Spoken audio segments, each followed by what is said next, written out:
Hello friends, welcome to the class of Physics Johnson. Myself R Chandra. Today we are discussing question number 24, chapter number 24. Question number 24, chapter number 24, kinetic theory of gases. Okay?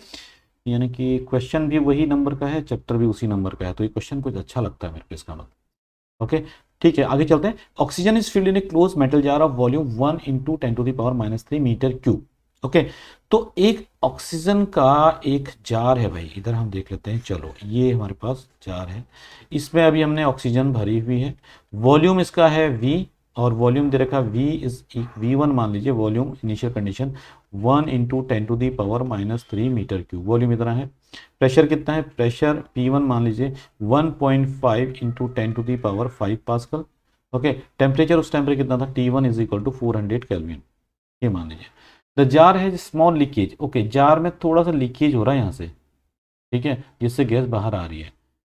The jar है small leak in it. The atmospheric pressure, अभी atmospheric जो pressure है वो हमारे पास है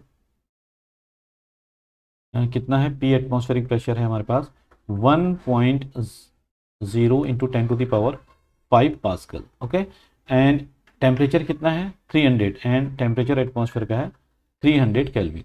अब ये देखिए, find the mass of the gas that leaks out. अब जो गैस यहां से निकली है उसका हमें मास निकालना है।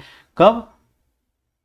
by the time the pressure and the temperature inside the jar equalize with the surrounding। तो सराउंडिंग का जो प्रेशर है और सराउंडिंग का जो टेम्परेचर है, जब ये अंदर का प्रेशर ये, तो अब ये लीक हो रही है, तो अभी देखो गैस का वॉल्यूम तो वही रहेगा, यहाँ पर जार का वॉल्यूम तो वही रहेगा।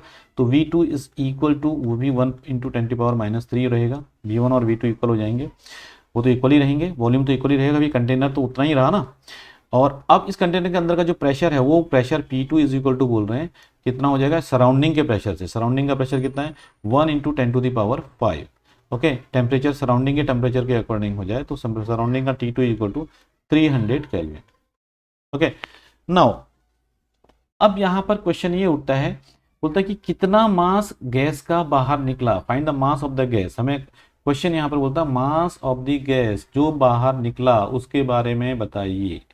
ओके, तो नाउ इसके लिए, अब मास के लिए हम क्या करें? इसको हमको मालूम है कि भाई हमारे पास एक आइडियल गैस इक्वेशन होती है।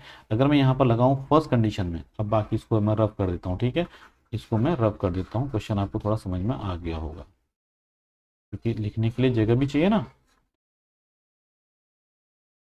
ठीक है, हमें गैस का मास बताना है। ओके, नाउ अब देखो, इस क्वेश्चन को करने से पहले हम, ओके, अब आगे चलते हैं, शुरू हो जाओ। तो अब देखो यहां पर मैं, अगर ये V1 वॉल्यूम है, प्रेशर है, T1 है, तो आपको एक आइडियल गैस इक्वेशन तो मालूम है, PV is equal to nRT, जहां पर n क्या है? Number of mole. भाई अगर उस ऑक्सीजन जार में ऑक्सीजन है, वॉल्यूम V है, प्रेशर P है, टेम्परेचर T है, तो इनिशियली कितने मोल्स थे? लेट अस सपोज इनिशियली इसमें मोल थे μ1। ओके, बाद में जब इसमें से लीक कर गई गैस, तो कुछ गैस बाहर निकली, तो अब मोल कितने हो गए? μ2। इनिशियली आप ये मान लीजिए, या PV is equal to μRT हम बोल सकते हैं, mu is the number of मोल। तो अगर इसको हम म्यू ही लिख दो, आपको कंफ्यूजन ना हो, तो इसको हम म्यू लिख देते हैं, ठीक है ना। ओके, नाउ ये general gas equation, sorry ideal gas equation है, ठीक है। तो यहाँ पर अगर मैं इस इक्वेशन में लगाता हूँ, तो म्यू इज इक्वल टू क्या हो जाएगा हमारे पास? PV/RT आ जाएगा। तो अब इस पहली कंडीशन में अगर मैं इसको लगाता हूं, यहां पर मैं μ1 है, let us suppose initially number of moles कितने हैं? ऑक्सीजन के μ1 है, बाद में ऑक्सीजन के नंबर ऑफ मोल्स कितने हो गए? μ2। तो अगर हम μ1 माइनस μ2 निकाल लें, तो मेरे पास कितना गैस बाहर गई पता चल जाएगा। मोल्स पता चल जाएंगे, कि गैस का नाम तो दिया है ऑक्सीजन, तो हम निकाल लेंगे ना, मास भी निकाल लेंगे, ठीक है। तो यहां से अगर मैं निकालता हूं μ1 number of moles is equal to P1 V1 R T1, यही तो होगा। P1 कितना है? 1.5 इंटू 10⁵ इंटू V1 वॉल्यूम कितना है? उसको अगर V भी रखोगे तो भी चलेगा, ठीक है, हालांकि 1 इंटू 10⁻³ अपॉन टेम्परेचर कितना है? 400, ठीक है, ये 400 हो गया। ऐसी अब यहां से निकालेंगे, दूसरी कंडीशन से हम निकालेंगे μ2 इक्वल टू कितना हो जाएगा? P2 V2 अपॉन, ओ यहाँ पर R भी तो आएगा ना, R की वैल्यू तो रखी नहीं हमने, 8.31, ठीक है ना, RT भी आएगा ना। μ2 इज इक्वल टू कितना हो जाएगा? P2 1 इंटू 10⁵, PV वॉल्यूम कितना है 1 इंटू 10⁻³ अपॉन R की वैल्यू कितनी है 8.31 इंटू टेम्परेचर कितना है 300। तो यहाँ से हम μ1 निकाल लेंगे, यहाँ से हम μ2 निकाल देंगे। तो जब अब ये हमारे पास मोल्स आ गया, ये हमारे पास क्या आ गया मोल्स, तो नंबर ऑफ मोल्स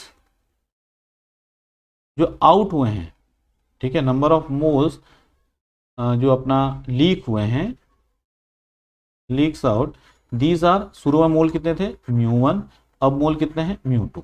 तो अगर इसको आप कैलकुलेट करेंगे μ1 माइनस μ2 कैलकुलेट करेंगे, तो अब आप देखिए इस क्वेश्चन को सॉल्यूशन थोड़ा सा हम देखते हैं। μ1 की वैल्यू कितनी होगी, ये दिस माइनस दिस करोगे तो नीचे ये तो कॉमन आ जाएगा 8 पॉइंट, चलो पूरा ही लिख ही लो, 1.5 इंटू 10⁵ इंटू 1 इंटू 10⁻³ अपॉन कितना है 8.31 into 400 minus 1 into 10⁵ into 1 into 10⁻³ divided by 8.31 into 300। इतना समझ में आ गया। तो अभी number of moles leak out, अगर मोल्स मिल जाएंगे फिर आपको पता है कि मोल्स निकल जाएंगे तो मैं मास तो निकाल ही लूंगा। ठीक है, चलो आगे चलते हैं, इसको थोड़ा सा नीचे कर लेते हैं, थोड़ा नीचे थोड़ा इधर जगह मिल जाएगी। तो साहब हम ये कर रहे हैं आगे, पहले तो कॉमन निकाल दो, क्या क्या चीज़ें कॉमन, 10⁵ और 10⁻³ कितना बचा 10⁵2, तो 10⁵2 को आप बाहर निकालो सबसे पहले, क्योंकि यहाँ भी 10⁵2 बचेगी। और नीचे क्या है 8.31, ये है 8.31 बाहर निकाल दिया। नीचे ये हम 200 और 400, 10⁵2 भी बाहर निकाल दो।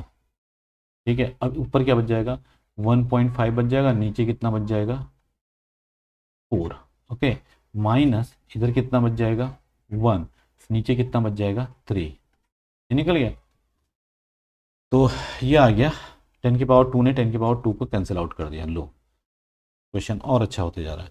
तो ये हो गया 15 3 45, 4.5 माइनस 4, तो 4.5 माइनस 4 कितना होगा 0.5 अपॉन 12, ठीक है ना, ये हो गया, बराबर चल रहा है ना, ठीक है।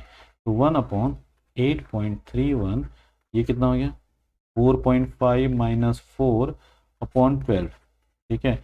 तो दिस इज बिकम्स, ये हम मोल्स लीक आउट निकाल रहे हैं, these are moles leak out, ठीक है। तो ये हमारे पास आ गया, इसको म्यू बोल दीजिए। तो ये हो गया 1 अपॉन 8.31 इंटू 0.5 डिवाइडेड बाई 12, ये तो आ गया नंबर ऑफ मोल्स। अब हमारे पास क्या है भाई, किसी का अगर मोल्स निकालते हैं तो मास इन ग्राम अपॉन क्या निकालते हैं मॉलिक्यूलर मास या मोलर मास कर दीजिए उसको, molar mass.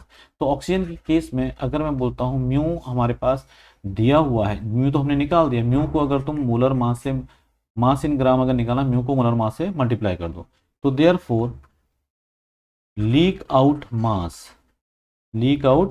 Mass of oxygen is equal to 1 upon 8.31 into 0.5 upon 12, ये तो क्या है नंबर ऑफ मोल्स, इसको मल्टीप्लाई कर दिया 32 ग्राम से, 32 ग्राम से अगर तुम करोगे तो आपका आंसर आएगा ग्राम में। अगर आप इसको 30 kg में करने का जरूरत नहीं है, वैसे यहाँ पे इसको ग्राम में ही कन्वर्ट कर लो चलेगा, ठीक है ना। तो अब इसको अगर आप सॉल्व करेंगे, सॉल्व करने के बाद इसका आंसर आ जाएगा 0.16 ग्राम, ठीक है। तो इतना ग्राम ऑक्सीजन बाहर निकला। ऐसे इस क्वेश्चन को हमें करना पड़ेगा।